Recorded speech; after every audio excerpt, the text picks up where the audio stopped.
Hi friends, ఈరోజు ఈ వీడియోలో ఏపీ రాష్ట్ర వ్యాప్తంగా ఉన్నటువంటి మీ అందరికీ చాలా గుడ్ న్యూస్ చెప్పబోతున్నాను. ఈ దీపావళికి ఆంధ్రప్రదేశ్ ప్రభుత్వం రేషన్ కార్డు ఉన్న కుటుంబాలందరికీ 3 భారీ శుభవార్తలు ప్రకటించింది.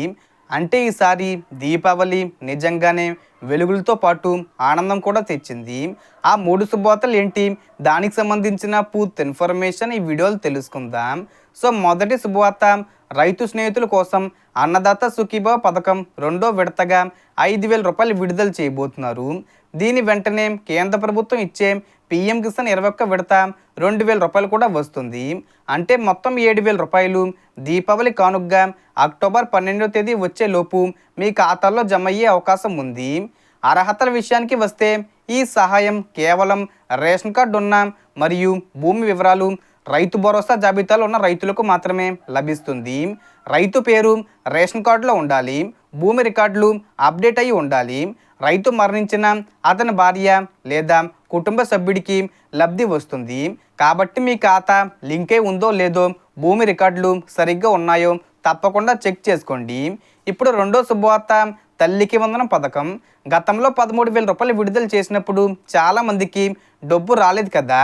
ఇప్పుడు ప్రభుత్వం దీపావళి కానుకగా అక్టోబర్ 14వ తేదీకి ముందే మిగిలిన లబ్ధిదారులందరికీ ఈ మొత్తాన్ని ఖాతాలో జమ చేసే అవకాశం ఉంది.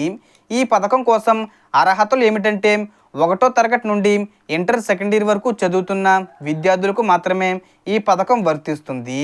అలాగే రేషన్ కార్డు తప్పనిసరిగా ఉండాలి. ఎవరికి డబ్బు రాకపోతే మీ సచివాలయంలో లేదా వార్డు కార్యాలయంలో మీ వివరాలు ఒకసారి వెరిఫై చేసుకోవడం మంచిది. ఇప్పుడు మూడో మరియు ముఖ్యమైన శుభవార్త, ఆడబిడ్డ నిధి పథకం కింద ఉన్న మహిళల కోసం ఎన్నికల సమయంలో చంద్రబాబు నాయుడు గారు చెప్పినట్టుగా 18 నుండి 59 సంవత్సరాల మధ్య వయసున్న ప్రతి మహిళకు నెలకు 1,500 రూపాయల చొప్పున ఇవ్వబోతున్నారు. ఇప్పుడు దీపావళి కానుకగా ఒకేసారి 18,000 రూపాయలు విడుదల చేసే అవకాశం ఉందని సమాచారం వస్తుంది. ఈ పథకానికి అర్హతలు చూసుకుంటే, మహిళ రేషన్ కార్డులో పేరు ఉండాలి. కుటుంబ ఆదాయం నిర్దేశిత పరిమితిలోపు ఉండాలి. ప్రభుత్వ ఉద్యోగి కాకూడదు. అలాగే పన్నులు చెల్లించే వ్యక్తి కుటుంబంలో ఉండకూడదు. దీనికి సంబంధించి ఫైనల్ లిస్టు త్వరలోనే గ్రామవార్డు సచివాలయంలో ప్రకటించనున్నారు. మొత్తం మీద ఈ దీపావళికి రైతులు, తల్లులు, మహిళలు 3 వర్గాలకు సంతోషాల పండుగగా మారబోతుంది. ప్రభుత్వం ఈ 3 పథకాల నిధులను దీపావళికి ముందే విడుదల చేసే ఏర్పాట్లు చేస్తున్నందున మీ ఖాతాలను చెక్ చేసుకోవడం మర్చిపోవద్దు. ఎవరి పేరు లిస్టులో ఉందో తెలుసుకోవడానికి మీరు మీ రేషన్ కార్డు నెంబర్తో పాటు సచివాలయ వెబ్సైటు లేదా మీ గ్రామవార్డు సచివాలయంలో చెక్ చేసుకోవచ్చు. అంటే ఈసారి దీపావళి నిజంగానే వెలుగులు మాత్రమే కాదు, సంతోషాలతో కూడిన ఆశల పండుగగా నిలుస్తుంది. కాబట్టి ఈ వీడియోను మీ ఫ్రెండ్స్, ఫ్యామిలీతో షేర్ చేయండి. వాళ్ళకు కూడా ఈ మంచి వార్త తెలియజేయండి.